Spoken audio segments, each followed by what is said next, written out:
Hey guys, so I saw this post on Goblin Dice Horde and it got 292 comments. So I felt like and I've thoughts about this.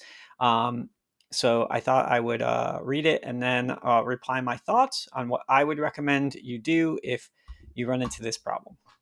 So Joseph Frank says, DMs out there, how do you handle using traps with a rogue that has expertise in perception, investigation, and reliable talent? Disclaimer, I have not, nor have I ever. My playstyle is not to punish or diminish the rogue's abilities, and I am at the point where I just don't see a point, including trapped areas, doors, etc. My players like to say, I investigate, look, depends on the situation for traps. I have reliable talent. Oops, my mic. So I can't roll below a 25. Do I see the traps? Uh, they are, and they are so paranoid that whenever a player attempts to do something, uh, they cut them off and say, before they do, I look for traps. Okay. I don't want to raise the DC just to make the game harder because that's punishing the player and the party members. Just don't know what to do. Advice. So the first thing I'll say is I don't particularly love traps. I think they're hard to implement. I think like the consequence is usually kind of stupid. Like, oh, you fell into a pit trap, you took 5 damage, and you're like, okay, it's like not a lot of damage, and it's like, oh no, I need to be like searching like this guy, like always saying like I investigate before we do anything. So I don't love traps. I think there's definitely room for them. I definitely think there are elaborate traps you could do that could be really fun and like create like a scenario like, oh no, the room's filling with water or something like that. There's just stuff that like that you can do. But to his specific point, which is you could actually broaden it and say like, this could work for any situation where a player is super and we don't actually need this anymore. So let me just, oh, I can't go back to full view of me. Oh no, that's terrible. Oh well, whatever, learning. So in this, and I did reply to this. There again, there's 292 comments here, and there's someone commenting right now. It's a lot of comments here. So any situation where a player has super decked out their character to do a specific thing, hey, I'm gonna like max out my stealth so that I can never be seen and always get the backstab on someone. Like whatever they're gonna do, let them do it. Like that would be my immediate reaction. If they're going to invest, and because it's an investment, you're going to invest all their ability points or level ups or whatever into doing a specific freaking thing, then when that thing comes up, let them win. Let it work. That's like what they want to do, and they've invested all the points they're supposed to do. Don't try to defeat them. Don't try to make it like, oh, the DC is higher, or I'm just not going to have traps, because that player is going to be like, well, why did I invest all these points into this thing? So yeah, let them win. Let them, like, you're there to have fun with them. They want to have a character that can do this one specific thing, and they've done all the things they're supposed to do to make it happen. Let them.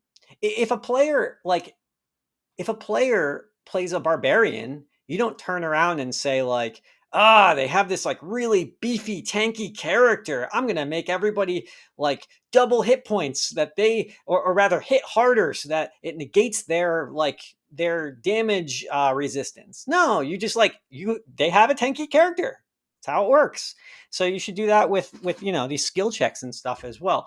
And I have a very specific recommendation here in this situation where he's like traps. Okay, so this guy is going to be able to whiz through traps. In fact, even set up some traps where it's like you're never going to be able to break that. We put our best like rogues on like picking that like lock. It's rusted shut. You're never going to get it. And they'll be like, well, I'll try. And then they do it with ease. And everyone's like, oh, this is some next level. Whoa, you must be a legendary trap or lockpick. Uh, and then he gets to be like, yeah, and he feels all great about himself, which is you're playing with people you like, I assume. Let them feel good about themselves. But here's the rub. That happens for a while, and then word spreads, and he's known as some legendary puzzle lock pick, whatever, aficionado. And then someone comes up and goes, well, there's this legendary locksmith and puzzle maker, and he had a treasure. Can you do it? You're the only one. I've sent many an adventurer, and they've all failed. Can you do it, Master Rogue? And the rogue would be like, haha, exactly what I should do. And they go to that one, that dungeon or whatever it is, and the traps are legitimately super high DC, which they expect, and they're really challenging and come up with some of your best puzzles and stuff. And here's the rub: put in puzzles or like lockpick challenges that require two locks to be picked at the same time. Now, yeah, that rogue's going to be able to do it, but the rest of the party's going to be scrambling, and it's going to create like how do we do that? Like it's going to create some real drama and tension. And that guy who said like, "Oh, can you pick it?" Well, maybe he is the legendary locksmith or whatever, puzzle maker, and he's sending them to their doom because his whole goal is to kill adventurers in his super hard freaking dungeon lockpick thing, and it's super deadly, so that he can steal all your gear.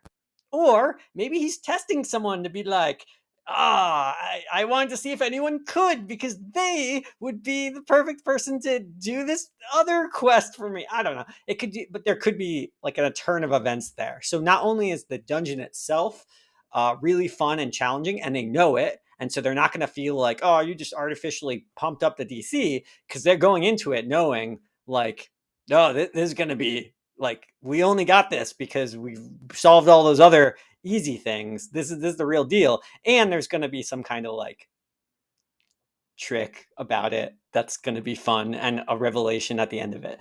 So that's what I would do in this situation. And that's my broader advice when a party member, a player, is really decking out like one set of skills to do something. Hopefully, they haven't done that at the cost of everything else, because, well, you should probably punish that by like, well, you're a rogue who only focused on these two things. Really sucks that you can't, I don't know, do a bunch of other stuff, or like you will fail in other scenarios, but that's maybe what they want. So that's how I would handle it. Let them win when it's appropriate, but then use that as part of the story. Like let it be known that like, oh wow, they're next level on this thing, and then come up with something fun for them to do with those skills. All right, cool. Best of luck to you.